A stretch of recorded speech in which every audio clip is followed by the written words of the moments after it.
Hi guys, in this video I will show you how to get notified when someone posts on Snapchat. What you need to do, just go to Snapchat and then here down, just you click on this icon. After that you click on the three dots and then you see here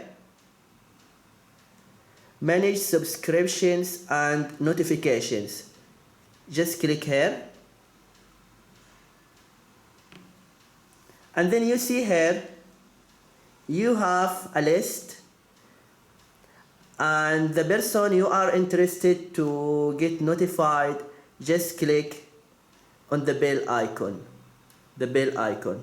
This is what you need to do if you want to get notified when someone posts on Snapchat. I hope this video is helpful. Please don't forget to give a like and subscribe to the channel if you are not subscriber yet. Thank you and see you.